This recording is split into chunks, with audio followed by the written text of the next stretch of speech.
Mainit ang patutsadahan ng political strategist sa si Ronald Llamas at ng Chinese Embassy. Live mula sa TV5 Media Center, makakausap po natin si Ginoong Ronald Llamas. Sir, magandang hapon po, magandang gabi po sa inyo. Magandang gabi, Jiggy. Apo, at Wag mo na ako tawagin na political strategist, baka magalit lalo yung Chinese Embassy. oo nga, ito masyado mainit itong mga nakaraang araw at tinawag niyong trolls in suits ang mga taga-Chinese Embassy. Ano bang pinag-ugatan to? Alam natin yung kay spokesperson Jay Tariela ng PCG, doon talaga yung paramit siya nun. So, sige po, pakikwento nyo. Well, binanatan kasi ng Chinese Embassy yung dalawa nating senador at dalawang kongresista, isang cabinet secretary, at yung spokesperson ng ating Coast Guard.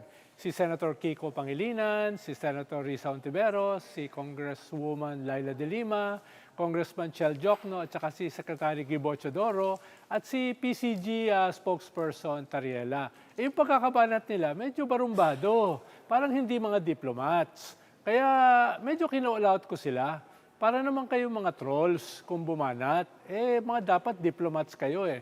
No? Kaya sabi ko, yung title ng aking column sa Philippine Star last Sunday ay Trolls in Suits, mga trolls na naka-Amerikana.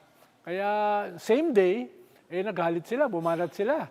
Na sino ba ito na nagpapanggap na political analyst? Kung nakita nila yung title o yung pangalan ng column ko, political heckler. Hindi naman ako nagpapanggap na political analyst.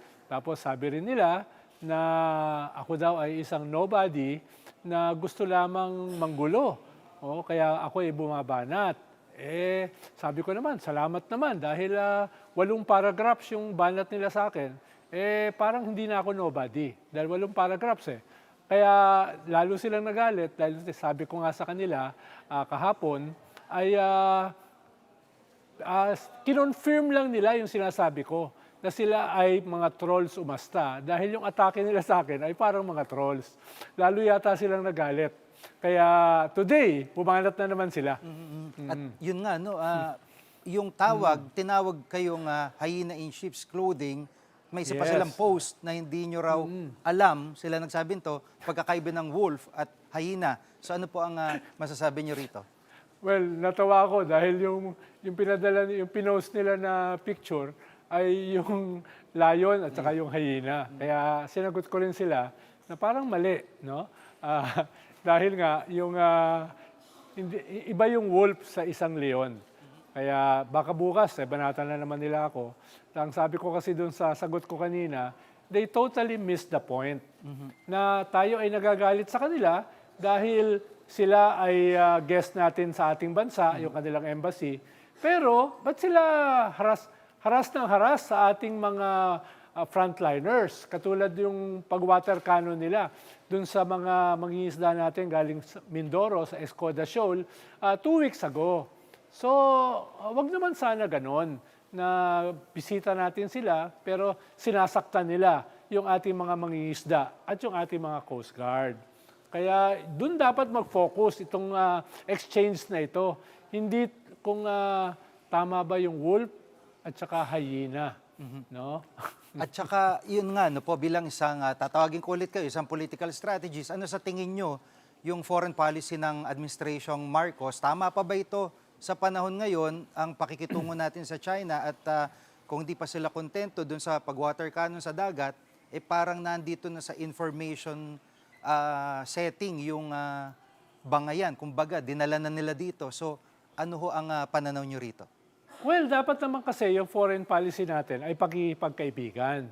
Pero yung foreign policy natin, dapat handa rin tayong depensahan ng ating teritoryo.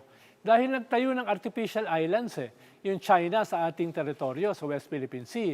At sinuportahan tayo ng international law. Sinuportahan tayo ng UNCLOS na ito ay hindi pwede. Na meron tayong karapatan dito sa West Philippine Sea at walang basihan sa international law yung 11 or 10 dash line ng China na sinasakop yung buong South China Sea. Kaya ganun yung ating foreign policy, international law, laban dun sa lumalabag sa international law.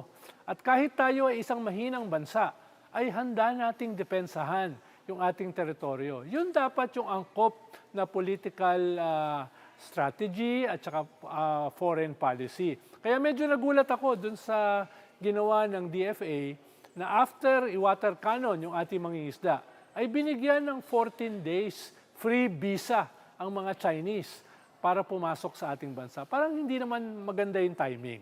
No? Dahil nga, kaka-water cannon lamang sa ating mga mangingisda. Dapat talaga magkaisa kung ano talaga yung nararapat para sa ating bansa. Maraming salamat po, Ginoong Ronald Llamas, sa inyo pong oras. Mga kapatid, Jig Manikad po, pagdating sa mahalagang balita sa loob at labas ng bansa, dapat una sa lahat, mag-follow at mag-subscribe na sa social media pages ng News 5.